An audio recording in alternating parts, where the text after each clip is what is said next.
Welcome, welcome, welcome, folks. This is Josh Mundy, and you are listening to a podcast for all seasons. This is season 4, episode 5.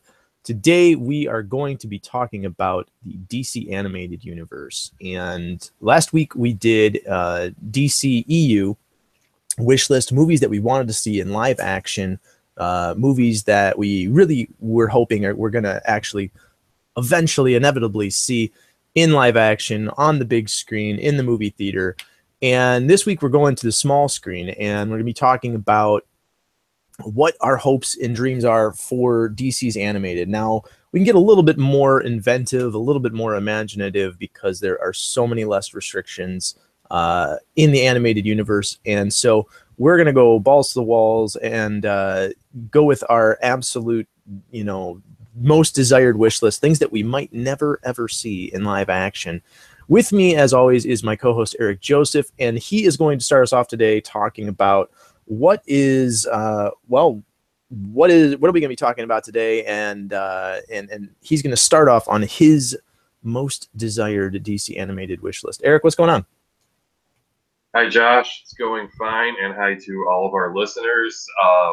As you know, this podcast has kind of turned into a monthly lately. You probably weren't expecting us to do an episode this soon in the month of September, but Josh and I, both have some events to attend later in the month. So rather than risk not doing an episode of it at all this month, we decided to just get it out of the way right now. And as he said, last time around we talked our DCEU wish list, and this time we want to talk the animated side of things, because a lot of people always say animated movies are better than live action, and that's in most cases probably true, because they're often more accurate to the comics, and as Josh kind of hinted at, there are things in animation you just can't do in live action. Granted, live action, you have longer running time available to you because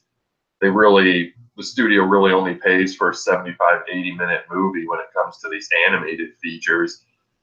But with animation, all you have to do is draw it. You don't have to worry about that VFX budget, securing locations and whatever. Therefore, we've seen things like Justice League, Crisis on Two Earths, and other grandiose things like Flashpoint, which is going to be a live action movie eventually. So before we get into comic book adaptations we would like to see in animated form in the DC line, we want first, as we did last time, I'm going to briefly go over what actually is on the horizon in the near future. Our only remaining animated movie in 2017 is Batman vs. Two-Face, which is the second feature to continue the legacy of the Batman television series from the 1960s, and actually is going to be Adam West's swan song. We unfortunately lost him this year. I regret never being able to meet him, because he used to do conventions all the time before Josh and I started going regularly. And, he just, as he got older, he was doing them less and less. And had we started going to them sooner, we would have definitely met him, because you simply don't see the crowds that you do these days. When we went to Motor City Comic Con, I think it was 2016, when he and Burt Ward appeared there last. Just their line was so massive, there was no way we were going to meet them, but at least we got to attend their panel. So I got to, be in the presence of Adam West, and I think it's probably the closest I came to weeping, being in the proximation to somebody, because that was Batman in front of me. He was my first Batman as a child, whether it be with the Super Friends TV series or the live action series. But moving on, 2018 we'll see the release of Batman Gotham by Gaslight, which is probably checking off the box of many of you listening to this. That was probably on the wish lists of countless fans. Then we're getting Suicide Squad Hell to Pay, which is an original story and then a two-parter, Superman Doomsday, which was the first in this line of movies. It told the death and return in a succinct way, getting tongue-tied there. But now they're going to break it up into a two-parter and do it properly, and probably they have a bigger budget than they did when they started out. We're getting the death of Superman later next year, which subsequently, early 2019, is going to bring us Reign of the Superman, which is going to be the other half. So I'm guessing the return will fall in there, maybe later in Reigns. I really don't think they're going to do a three-parter. And at some point, there's an animated Watchmen movie on the way. We just don't know where it's going to fall. But anyway, my first one on my wish list is Batman Hush. My reason for saying that is, okay, first a little bit of history. Hush has almost been made at least twice. The first time was not much of what you would say would have probably been a straight-up adaptation. If you recall the animated series known as The Batman that ran from 2004 to, I believe, 2008, they did a direct-to-video feature called The Batman vs. Dracula. The follow-up was supposed to be called The Batman vs. Hush, and there's some concept art for it somewhere online. Unfortunately, WB shot that down for some reason. I think it was maybe the story was too complex or whatever, and then they tried to bring in Hush in season 4. Then they weren't allowed to use the character, so they ended up turning him into an original character called Rumor, which ended up being voiced by Ron Perlman, which was funny because I always imagined Hush being voiced by Ron Perlman before Kevin Conroy voiced him in Arkham City. And once they started doing this PG-13, R-rated, whatever, direct-to-video line back in 2007, I think the filmmakers actually did want to do Hush, and WB shot it down yet again just because of the scope of the story. But as we see, they've done two-parters now with The Dark Knight Returns and Death of Superman. Hush doesn't necessarily need to be a two-parter. You can streamline it, kind of like how they did All-Star Superman. You would have to take out some of the characters, because those of you who've read Hush know that it used a lot of characters. But if you've seen Superman, Batman, Public Enemies, which kept the spirit of the comic book very well, it did remove a lot of characters that were in the comic book. And I could see that happening with Hush, but as long as you have that Hush rivalry that was in there and that background between Bruce Wayne and Tommy Elliott, the motivations of Elliott, and at least use some of the more core characters in there, I really think you could still capture the spirit of the comic book without having to worry about the complexity. Granted, you won't really be able to mirror Jim Lee's art style, but they've already adapted a Jim Lee comic. Justice League Origin became Justice League War, the animated movie, so they just had Phil Barras develop a new art style that we've seen in subsequent New 52 themed movies. So they probably have to do something like that. But Hush, I think, is one of the best Batman storylines of the past 15 or so years. It's actually my favorite Batman comic book storyline, and I know there's some people who don't dig it as much and say, oh, it was just a reason for Jim Lee to draw as many Batman characters as he could. And that, I think, was kind of part of the motivation, just have him draw everybody, and I think he even did some character redesigns for the modern era in there. But that's actually one of Hush's strengths, because 2005 is when I actually got back into comic books. Of course, I read them as a kid, and I still watch the movies. But when Batman Begins and Sin City came out, I wanted to really get back into reading comic books again. And one of the great things about Hush is that it allows you to familiarize yourself with all these characters, the Bat family, the Rogues Gallery, and that's why if anyone's getting into Batman comics, one of the first titles I'll recommend is Hush, just because it drops you right into the universe that is Gotham City, and you're going to learn who all the major players are, barring whomever's been introduced since then, like Damian Wayne and whatnot. But it doesn't get much more comprehensive or a better primer than that story. And an animated movie, in essence, could kind of serve the same purpose. But I think Kevin Conroy may have actually said recently that he'd love to do a Hush adaptation. He's certainly been doing a lot of interviews lately about his time on Batman the Animated Series, because I think it might have just hit its 25th anniversary or something like that. But I certainly hope that WB can get this done, because they always seem to want more Batman animated movies, and this is one of those definitive stories that they just haven't touched on yet. And Hush, unfortunately, even as a character, hasn't popped up much in animation. I think he's been in a few of the Lego movies, and he made a cameo in Arkham Asylum in Batman Unlimited Max vs. Mutants, which was really one of the only good things about that movie.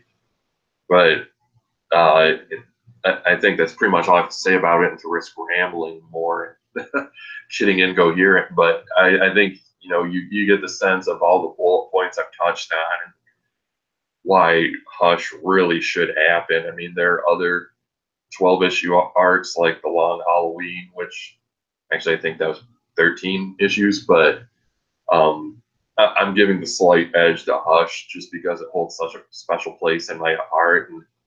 And what's funny is when I was getting back into comics, Hush was a story that Josh recommended for me. So before you start the first one on your list, why don't you tell me about if you agree with me about Hush being made, Josh, and what does the story mean to you personally? Yeah, definitely. So when we were making our lists, we both were talking about which ones we were going to do, and obviously we didn't want to kind of stumble on top of each other's topics. And so one of the very first ones that you mentioned was Hush. So it's the only reason that it's not on my list is because you already had chosen it.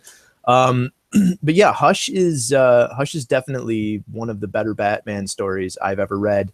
I've been reading Batman since the early 90s, and started off with one of the greatest, in my opinion, one of the greatest Batman stories ever told. That would be the Nightfall.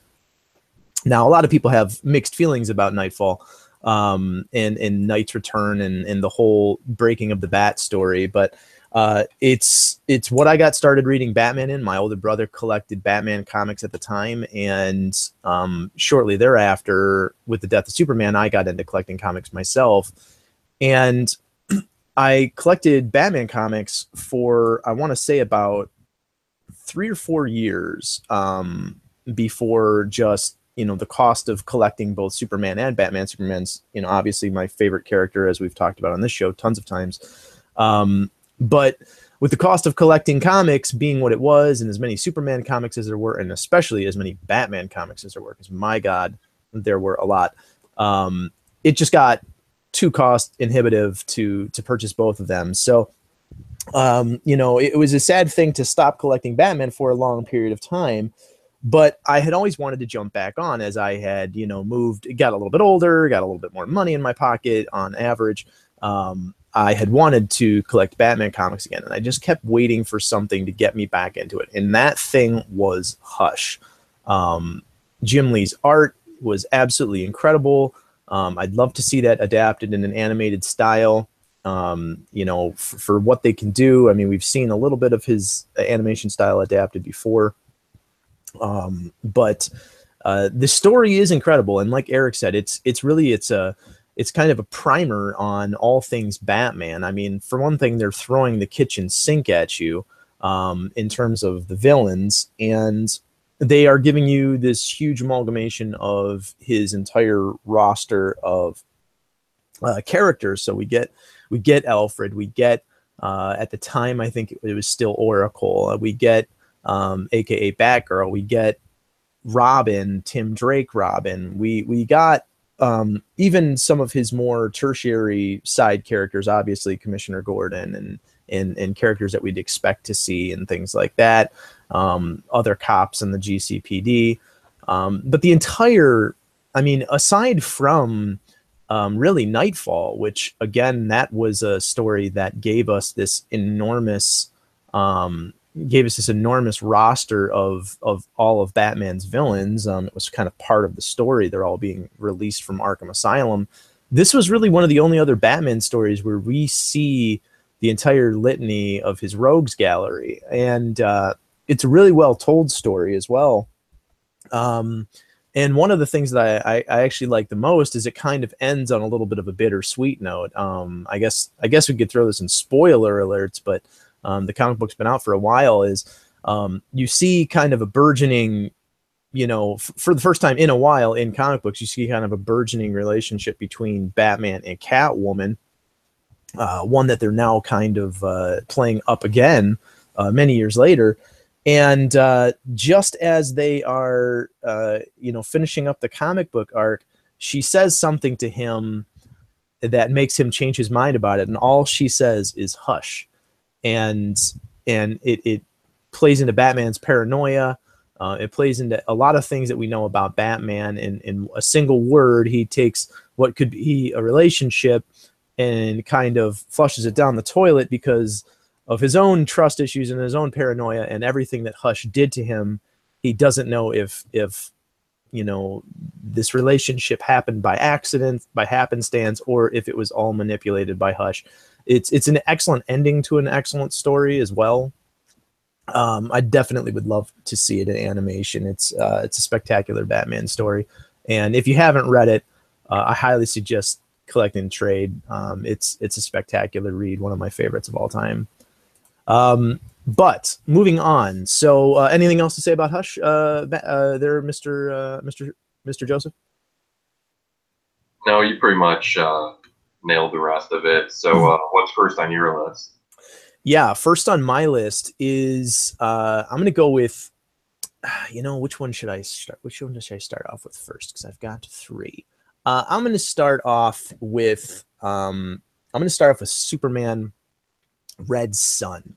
So this is an Elseworlds title, and the premise of Superman Red Sun, which is far and above one of the most, I guess I want to say sought after, adaptations that people want to see. It's one of the most sought after trade paperbacks when people want to collect and read definitive Superman stories. It was literally a 3-issue arc back from 2003, written by Mark Millar. And the entire premise is Superman lands in Moscow instead of in, or I think it's actually he lands on like a Ukrainian farm. But the general idea is, yeah, he lands in Russia rather than a farm in Kansas. And so he gets raised as this worker bee for Stalin socialism and everything else. And even his secret identity is a state secret. It takes the Superman mythos and it kind of flips it on his head. And one of the things it touches on is the idea of, if Superman was somewhere else, would he be evil? And we see that he isn't really evil. He is a world hero, even though he kind of works for the USSR. But because he is pushing, Red Soviet Russia, he becomes a villain to, other parts of the world. Specifically, he comes to head with both Wonder Woman. The United States has the Green Lantern Corps as kind of a protectorate against the weapon that is Superman, and also I think I said Wonder Woman first. Batman, if you will. It's a spectacular story, and I believe that there's quite a bit of trivia in terms of like, I want to say, and correct me if I'm wrong on this, Eric. I believe this is one of the primary books that that Henry Cavill read when he was preparing for his Superman role, along with several others. But this is definitely one of the definitive works for Superman in the Elseworlds helm, and it gives you a really good encompassment of what Superman is all about. I mean, there's several other stories, a couple of which I will get to, but there are several other stories that show you what Superman is as a character, why Superman is great as a character, and you know what does he mean to the world, and that's why it's such a definitive story. And in animation, I can't see why this story can't be told. It's not long enough that they shouldn't be able to adapt it in such an absolutely easy way. They wouldn't have to really. I guess they wouldn't have to, you know, cut it down in such an inordinate way that we would lose significant parts of the story. Another great thing about Superman, obviously, is Superman's only as great as his villains. This story has some spectacular Lex Luthor in it. I love what, you know, the way that Lex Luthor ostensibly, quote unquote, defeats Superman in this story is a great take. You know, I'm not the biggest Mark Millar fan. I do like a lot of the things that he's written, but as far as what, you know, his small amount of work on Superman, it's definitely one of the better Superman Elseworlds stories. But Eric, what do you think about Red Sun? Would you like to see it in animation? Do you think it's a good pick? Absolutely, because not only is it one of the most highly regarded Superman stories ever told, it's also one of the most highly regarded Elseworld stories ever told. And you were right, Henry Cavill does have a huge appreciation for the story, and said I believe he said he'd be down for a live action adaptation. And as we know, there have been rumblings of a live action adaptation, and it would be possible with seeing whatever comes of this, whatever you want to call, new banner of standalone DC films that we talked about briefly in our previous episode. But yeah, it's not a terribly long arc, so there's not much they would really have to cut out when adapting it. I think the interest is there because a lot of people who buy these animated features are fans of the comics for the most part. Then the filmmakers, I believe, have expressed an interest in doing Red Sun, and I would be surprised if this movie is not made within the next few years, because especially with Gotham by Gaslight being adapted, those of you, if you paid attention, granted he could have just been whimsical or whatever, Mike Carlin, when he was talking on the Gotham by Gaslight featurette that was on the Batman and Harley Quinn Blu-ray and DVD, he said something like, "Until we do our next Elseworld story." So that kind of hints that more might be on the way.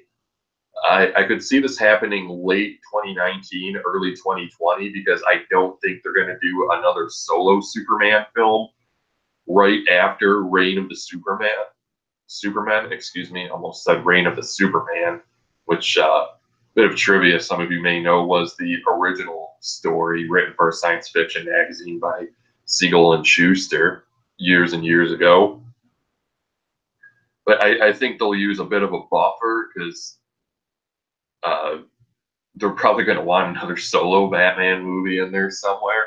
But yeah, I really think Red Sun is going to happen at some time in the near future. And plus, it also has that appeal that they can bring in other interpretations of DC characters like Batman, who we know WB loves, but you've got Wonder Woman, the Green Lantern Corps. I believe Brainiac's in there too. Sorry, I've read the story only once, so I don't remember all the specifics. But yeah, it's a nice reimagining of not just Superman, but the major players in the DC universe, and that's what makes Elseworld so great. Not to get sidetracked, but you know, Gotham by Gaslight wasn't a very long comic book. It was just a one shot. And in the animated movie, they're broadening it out and bringing more Batman supporting characters into this Victorian London and reinterpreting them for that. So that's what's cool. And they could possibly even do that for Red Sun if they need to, if they need something to eat up more screen time. But it would definitely probably also go down as one of the better DC animated movies to come down the line, because there are obviously some high expectations for Gotham by Gaslight. But next on my list, keeping with the Superman theme here, is Smallville season 11. As listeners of this show know, Josh and I were huge fans of Smallville. And when the series ended, about a year later, DC launched the Smallville season 11 comic book series from Brian Q. Miller, who was a writer for the show. So it felt authentic as a continuation, not just tacked on. And the comic book opened up things that the show never had the budget for. Because Smallville certainly didn't have the budget of, say, Flash.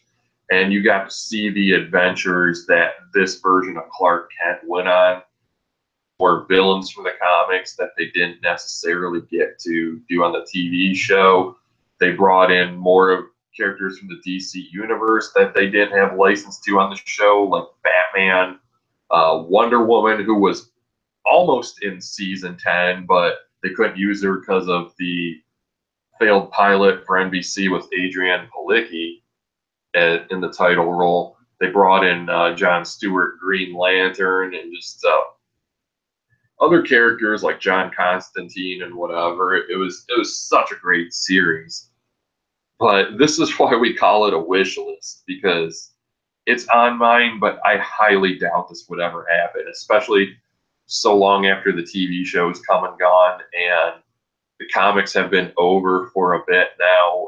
They ran for a few years, which it's actually funny because they're so slow to the punch with the trade paperbacks that I believe there's still one or two more of the trade paperbacks on the way.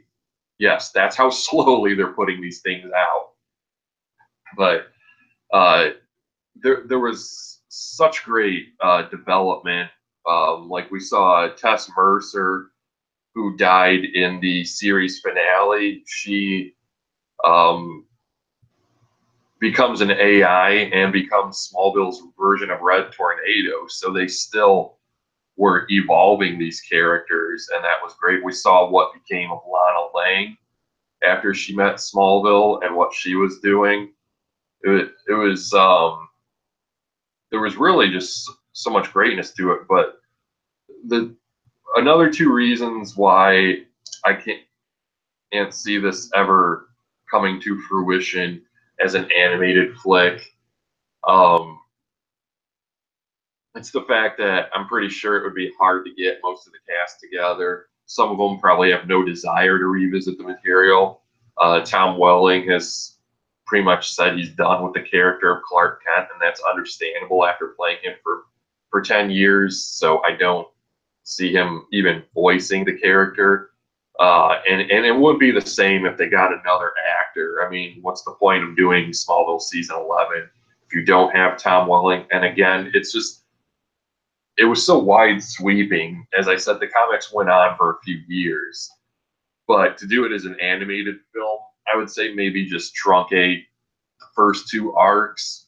The first one with Cyborg Superman, and then the second, which had Batman. And there you go, Batman. I mean, WB, you have your Batman appeal. And what was interesting, other than Batman had a really cool costume in the Smallville universe, was the fact that his sidekick was not Robin, it was Nightwing. And at that, it was not Dick Grayson, it was Barbara Gordon.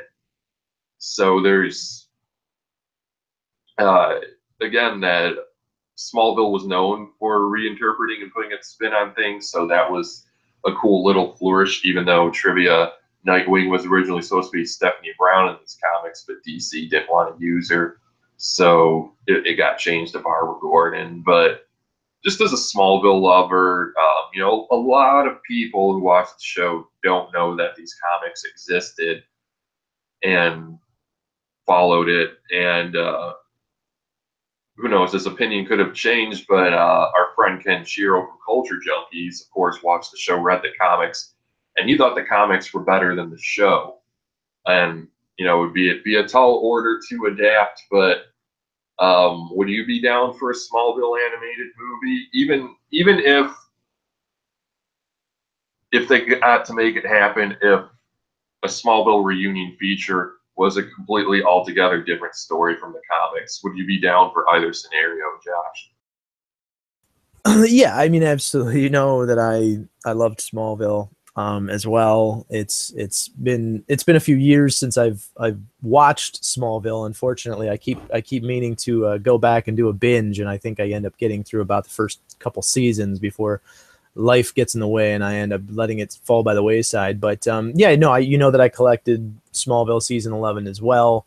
I definitely have some gaps in my collection from Smallville season 11 because I was too stupid to put it on my poll for some reason. But yeah, I mean the show had these really inventive takes on different characters, and some people didn't like the fact that it was essentially, Justice League light, and we weren't getting, full powered versions of these characters, or we were kind of getting, Cyborg light, for example, or, people didn't particularly care for Blue Beetle, and I don't blame them. But there were some things that we got, and yeah, I mean, just in the first, 8 episodes, if you will, of Smallville season 11, yeah, we had Hank Henshaw, Cyborg Superman, we had Batman and Nightwing, we had Impulse, we had Martian Manhunter, we had Booster Gold, we had the Legion of Superheroes again, we got Wonder Woman, and we got a revisiting of Tess Mercer and Lex Luthor, and I do think that it could probably be adapted into an interesting take. I don't know how much interest there would be in it, though. I don't at this point. I mean, as much as I'm sure like diehard Smallville fans would like to see it, I just question how much money would be stood to gain from it. I could see Hush being a very successful animated film, and I could see the same with Superman Red Son.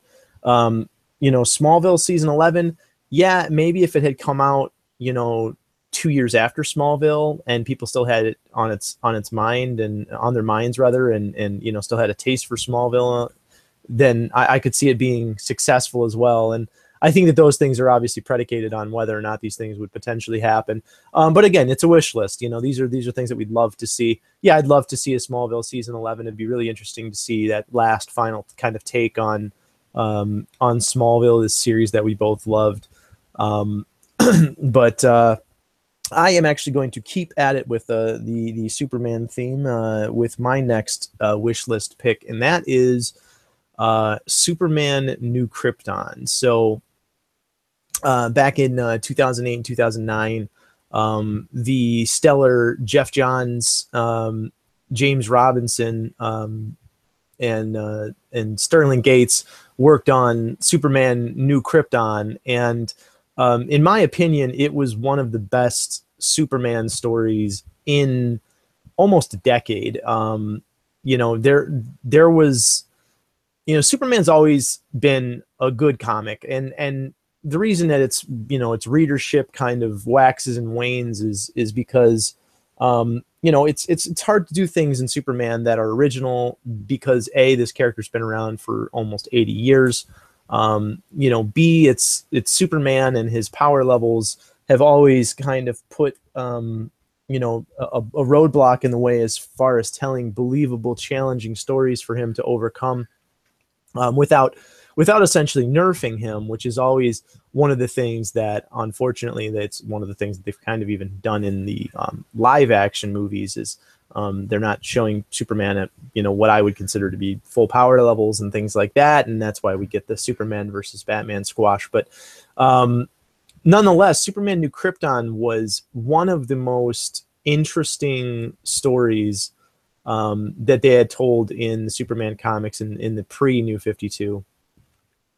in almost a decade or so. And one of the reasons is it went back and it touched on one of the classic Superman stories of all time, and that was the story of the city of Kandor, which was a city that Brainiac had stolen from Krypton before its destruction, and there was 100,000 Kryptonians living in Kandor.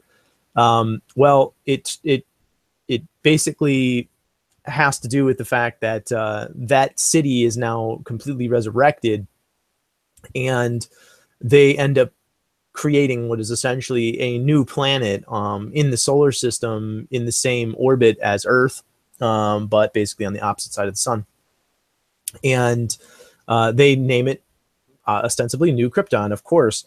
But it really changed the dynamic. We had Zod coming back. We had, Allura rather than, say, Feora. We had a lot of these classic characters come back. We had Zor-El come back. We had hints of a lot of these classic Kryptonian characters that we've seen for years and years and years throughout the Superman mythos. But one of the things I loved about New Krypton was they showed you that the math had completely changed. And they did this in one single issue. And basically it was a bunch of these new Kryptonians talking to Earth and saying that, they wanted to be, helpful citizens on Earth, and basically, all of Earth could be protected by, hundreds of thousands of people like Superman, rather than just Superman. And I believe it was Lex Luthor unleashes a Doomsday who is more powerful than the last time Superman had met him. And about 5 to 10 Kryptonians, they literally tear him to pieces in about 15 seconds. They fly him into space and they basically obliterate him. And you're like, okay, this changes the math completely. We've literally had this character who killed Superman at one point in time, a more powerful version, and now it's like, okay, there is no physical threat that is big enough to take down the Kryptonians. And then when inevitably what you assume is going to happen, there's going to be some type of conflict. Is how is Superman possibly going to deal with 100,000 people who are as strong as he is? It's a really well-made story. It's really broad sweeping in terms of the implications to the whole Superman mythos. It has Superman having to deal with people who are, like I said, an equal power level him. So it's how does Superman deal with villains when he can't just defeat them physically? It showcases a lot of what makes Superman a great character. Again, it's one of the things that I love about some of these really, really great Superman stories, is that, it showcases what makes him an incredible character. But yeah, it's one of the better ones that's been written in literally the last probably maybe even 2 decades. It's one of the better overarching stories. Hat tip to Jeff Johns. The art's incredible. It's a great trade if you guys are into reading comics, but I'd love to see it as an animated film. I think it'd make a great addition for a really big, broad, sweeping Superman story. Eric, what do you think? I'm not going to have as much to say about this one because New Krypton doesn't hold as much of a special place for me because I didn't really read it. I think I might have read a few issues here and there. I remember reading, I think it all started out with a one-shot, an oversized one, like Superman New Krypton, with when they were putting those sightings labels for key issues DC was putting out. But I know the gist of what happened. I think at the time, I think this was coinciding when they were doing the whole Batman RIP and kind of Final Crisis thing, and then into Batman Reborn. So I was really collecting as many Batman related titles as I could.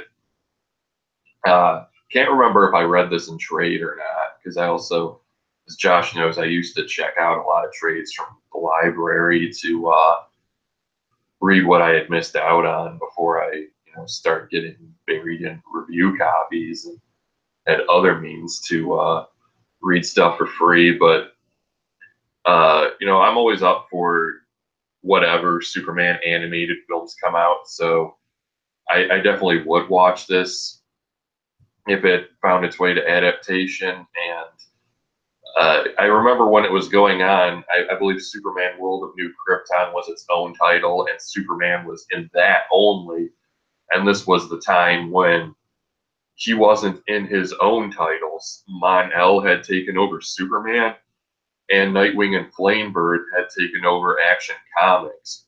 And that's, by the way, the Kryptonian hero, Nightwing, not Dick Grayson, because at this time also Dick Grayson had moved on to become Batman for a bit. So they had a Nightwing around, and there was no worry about conflict. Yeah, I think there was.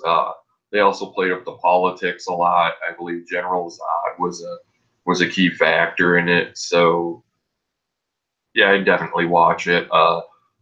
Final entry on my list, and it was on my live action list, but it can still count because it's a beloved property, is Batman Beyond. And let's be honest, a revival of this in animation is far more likely than it is in live action, unfortunately. But hopefully we see both, but odds are we'd see Batman Beyond far sooner. As we saw recently, Bruce Timm revisited the new Batman Adventures style, which is, were the revamped episodes of Batman the Animated Series with Batman and Harley Quinn. So hopefully he'll have a desire to revisit Batman Beyond at some point. I think the filmmakers have pondered the possibility. It's just not on their immediate to-do list, but as we said last episode, anytime any Batman Beyond news comes down the line, it blows up because people genuinely love that brand and they want to see it resurrected. And we had an epilogue in the appropriate title, epilogue episode of Justice League Unlimited, which showed what became of Terry McGinnis several years after the events of Batman Beyond. But let's show what happens after that. Let's see him grow in a 75-minute, 80-minute movie. And the cartoons, their legacy has continued in comics in recent years. And right now, the Batman Beyond comic is actually in the DC universe proper. It's no longer continuing the animated series, but part of me wishes they would adapt one of the comic books that specifically that followed the animated series, because there's stories that would work well being told. Like there was actually Hush Beyond, and no, it was not Tommy Elliott, but you got to see Dick Grayson, which is a character we did not see at all in Batman Beyond during its run. Not even in Return of the Joker. We saw what happened to Tim Drake, certainly, but we only had mentions of Nightwing. We saw what became of Barbara Gordon. She became married to a man that was not Dick Grayson. She became a commissioner of the GCPD, but we never saw what happened with Dick Grayson. What's interesting, in one of the Batman Beyond comics, they showed what led to the rift between Dick and Bruce was the fact that, as we know, Dick and Barbara were lovers, but we also learned through like Mystery of the Batwoman and other bits that continued the legacy of Batman the Animated Series that Bruce and Barbara dated at some point. And in the Batman Beyond comics, we learned that Bruce got Barbara pregnant, and out on a mission, she sustained an injury and she miscarried. And I think all the knowledge of this was too much for Dick Grayson to take, so that led to him not wanting to speak to Bruce Wayne again. And it's definitely more mature, but that would make for a pretty good animated movie, you'd have to admit. But even if they didn't adapt the comics, just to see Bruce Timm and company revisit Batman Beyond in some capacity would be a dream come true. It's certainly overdue. As we said, it would be immensely popular. So I don't think I have too much to say about this one other than the fact that I really, really want it to happen. Do you agree with me, Josh? Yeah, definitely. You know that I loved Batman Beyond, and I kind of agreed with the idea of it'd be a very interesting take to see a Batman Beyond live action movie. We talked about that last time, but it's definitely one of those things where I think that you're most likely correct, and if we're going to see it, there's a pretty high likelihood that we're going to see it in animated before we ever see it in live action. I think that it's one of those things where it hasn't really been an animation in a while. It's really found its way to comic books, and it's kind of stayed there. And I think that it belongs in animation. In all honesty, I mean, I think that it would be an inordinately expensive film to make, one that is done really, really well. Because it's not only a futuristic take, but there would just have to be an extraordinarily high amount of CG. But we like the stories from Batman Beyond, and as you were going on, it'd be nice to see a different take on some of these characters, see what happened to them. I think that part of the problem is it becomes, Batman Beyond is about moving beyond the Batman that we knew, right? It's kind of right there in the title. It's moving beyond the Batman that was Bruce Wayne, or even beyond the Batman that was maybe theoretically Dick Grayson, depending on what stories they wanted to tell in the future. But I think that the biggest thing is that if they stay too significantly on, kind of telling us, oh, what happened to these other characters? What happened to Dick Grayson? Then the concentration becomes, I think, too heavily on these other characters and not on the new Batman Beyond, whether it be Terry McGinnis or or whatever character that they would continue to have him be in the animated. But obviously, I think it'd make for a really great animated movie. Batman Beyond: Return of the Joker was a great film, and it kind of paid homage to the Joker character, and it touched on some of the other characters that did exist in that world. But the emphasis was definitely on Terry McGinnis as well. So I think that there could be a delicate balance to make those stories well told, but.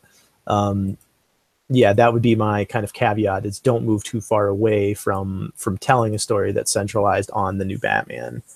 But last but not least for myself is going to be one of the greatest comic book stories ever told. One of the greatest, trade collectibles as well. That was the Mark Waid and Alex Ross miniseries from 1996, Kingdom Come. It is also an Elseworlds imprint, as a couple of mine have been. Kingdom Come is by far one of the best comic book stories ever told, in my opinion. It is not only a very interesting take on everything from the Superman, Batman, Wonder Woman mythos, but as the greater DC universe as a whole. For those who are unfamiliar with Kingdom Come, a small little primer is basically that Superman and the Justice League had kind of abandoned their roles as superheroes after this one superhero named Magog comes in and starts kind of leading the new pack of superheroes. And he does this by killing the Joker, kills him in cold blood, just murders him right in public. It's kind of now shades of how Superman kills the Joker in the Injustice games. And it kind of has a similar thing to that, only with the idea that Superman doing that would be Superman going off the deep end. But with this new character Magog, is that he realizes that nobody cares. Like the general public doesn't care that that this guy literally just murders somebody who's in police custody. And it actually, the very last act of the Joker before he is killed is he actually kills a bunch of people in the Daily Planet with some type of poison gas. And most notably, he kills Lois Lane. So Superman kind of puts himself into his self-imposed exile. And as this next generation goes on, it then becomes the story is quite complicated to kind of give a quick synopsis, but basically, you know, a lot of other things happen. It's now the future of that existing future, and I believe that a group of this band of new heroes ends up going to attack. I want to say it's the Parasite, if I remember correctly, and they end up destroying part of like the entire Midwest. Basically, like I think they end up killing Captain Atom. They end up splitting Captain Atom open, and it's like a nuclear explosion that kills all but like a single good guy in the area, and basically destroys America's bread belt. So that's when, you know, things kind of get back into this idea of, okay, maybe these guys are, you know, maybe things are a little bit too crazy. Maybe they do need a little bit more oversight and whatnot. But what the story is really about is it's kind of similar to Superman versus the Elite, played on the same premise. And the idea is kind of like, you know, do we still need your daddy's superheroes? Do we still need superheroes who are just and forthright? And it gets back to this idea that's touched on Superman and it's touched on Batman 1,000 times, which is, you know, wouldn't it be easier for Superman to just murder all of his enemies? You know, wouldn't it just be easier for Batman to murder the Joker? And it kind of talks about the you know, the kind of the rabbit hole of ideology that you go down once you determine that, you know, justice and not vengeance is more important, which is always ironic to me because Batman is always this tagline of, you know, I am vengeance, I am the knight. And Batman is way more about justice than he is about vengeance. You know, the true Batman from the comic books, the ideological Batman is not, I don't have to kill you, but I don't have to save you, from the Dark Knight trilogy. No, Batman absolutely saves Ra's al Ghul from that train collision before he dies. That's the Batman that I know and love. And we kind of saw hints of that in The Dark Knight because he ends up saving the Joker. But that's what the story is really about. It's this overarching idea. It's also this grand epic thing. I'd love to see it as maybe a two-parter. It has great roles from both Superman, Batman, Wonder Woman, Green Lantern, The Flash. Has some interesting stuff. One of the more popular ones is Shazam and or Captain Marvel, whatever you want to call them. It is an encompassment of everything that is great about the DC universe, told in this quaint little 4-part story. Absolutely would be spectacular in animation. How you make an animated style movie that looks like Alex Ross's art is another conversation. But I would say that for more talented people than myself. But Eric, what would you think about a Kingdom Come animated film? I'd love to see it. It definitely is one of the more definitive DC stories ever told, period.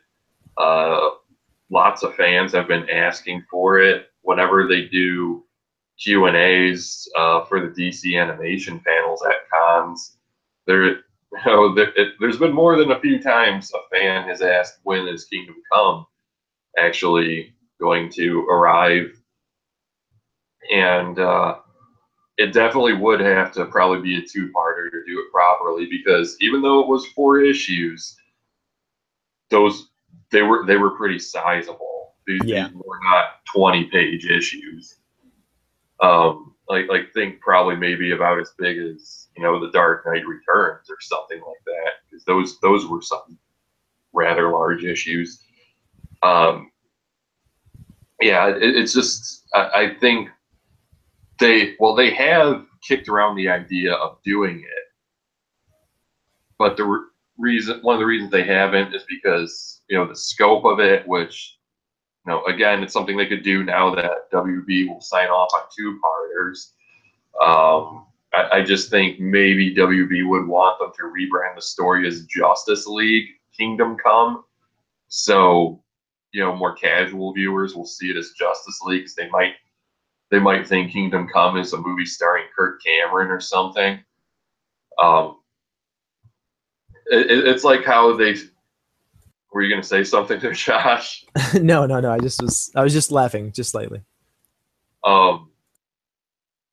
Because when they did the Flashpoint animated movie, they called it Justice League The Flashpoint Paradox. Therefore, the more casual viewer would say, oh, hey, it's a Justice League movie. I'll pick that up. So I think that's what they have to do. But yeah, adapting Alex Ross's style is the elephant in the room. I think they had said maybe we'd have to look at CGI, which would probably drive the budget way too high for what WB Animation's willing to pay for this. So they would have to, I think, find a way to streamline the animation and capture this some way of Alex Ross's likeness in his art. Of course, there are going to be some complaints, but if you want Kingdom Come, there's going to have to be some compromise. This is something I can see happening, especially if, like we said earlier, if we're to believe Mike Carlin's teaser of more Elseworld stories possibly being on the way. I would just think that Red Sun would get here first, but you never know. But yeah, I do think Kingdom Come is a possibility now. I wouldn't have said this 10 years ago, but with superheroes being more popular in the mainstream, it's the likelihood's increasing, and kind of run out of things to say about it. But anything you'd like to add, Josh, before we wrap it up about Kingdom Come or anything? Well, I mean, we saw the old man. Kingdom Come is actually real. That's a funny little anecdote story. I don't know. Should we tell that funny little anecdote story? Yeah, I actually told this to Jeff Johns, and there was a reason for that. Okay, it was about 2008. Josh and I were driving down Farmington, a street in Livonia, Michigan, and we looked, and in the front window of Bates Burgers was a guy who, no shit, looked like the preacher from Kingdom Come and was even wearing the suit. Yeah. And a couple years later, when Jeff Johns was doing Brightest Day in the Green Lantern series, and we're talking not Brightest Day proper, we're talking when the actual Green Lantern Monthly had the Brightest Day banner at the top of it, that specific arc. They spent a couple issues or more in Livonia, Michigan, which I used to live in. And they specifically mentioned Bates Burgers. So when I interviewed Jeff Johns 2 years ago for Batman Earth 1 Volume 2, before I actually started my questions, I told him this story, and I was like, yeah, it's funny you mentioned Bates Burgers because we saw the preacher from Kingdom Come there. Therefore, comic books must be real. And I think he kind of conceded that comics are now real because of that. Yeah, it was disturbing. I mean, it was Norman McKay, the preacher from Kingdom Come, in the suit, old man, identical, sitting in the front of the burger joint. It was like straight out of Kingdom Come comic book. It was very humorous. And now the fact that we know that there are, great comic book creators who obviously are referencing real life things, then it must have, comic books must be real. We're living on Earth Prime. Yeah, it's a funny little anecdote story. But yeah, Kingdom Come is an exceptional story, as with all of the ones that we've mentioned. If you do want to read some great definitive stories of the characters that we were talking about, yes, Smallville season 11, Kingdom Come, Superman New Krypton, Batman Hush, Superman Red Sun. You can obviously watch the entire animated series of Batman Beyond. You can also get Batman Beyond Return of the Joker, and there's tons of comic books now. Highly suggest that if you if you want to read more about those characters, you can check out a lot of those characters in trade, and they're exceptional reads. Everything that we've mentioned has been, on an absolute top-notch must list for most readers of comic books. So that's what I have to say about that. But Eric, why don't you wrap us up and get us out of here? Yeah, you're absolutely right. That was kind of the point of our list, because a lot of things we touched on here were considered definitive stories, and many movies in the animated line, the point was to adapt definitive and beloved comics, and these are some of the ones they just haven't gotten around to yet, so hopefully it happens. But in the meantime, as Josh said, we highly recommend checking out all of these comic books and or TV series that we've touched on here. But yeah, we'll be back in October. As I said earlier, we have several events to attend, but in October, we'll be doing one of two things. If we can secure a guest in the form of our friend Stevie, we're going to review Riverdale Season 2. If she's unable to join us, we're going to do that Wonder Woman Blu-ray review. And we will be reviewing Justice League for sure in November. So before I get out of here, I'll plug our links for the latest about DC Comics in all forms of media. Please check out dccomicsnews.com for our entire backlog of podcasts and other miscellanea. Check out multiverseentertainment.wordpress.com. Although it is not affiliated with this podcast, please check out WeGotThisCovered.com for all of your entertainment needs. Also, be sure to check out our friends over at CultureJunkies.net and like us on Facebook at Facebook.com/a-podcast for all seasons. So until next time, thanks for listening and goodbye. Yep, thanks for checking out the show. Hope you guys had a great time, and we'll see you in October.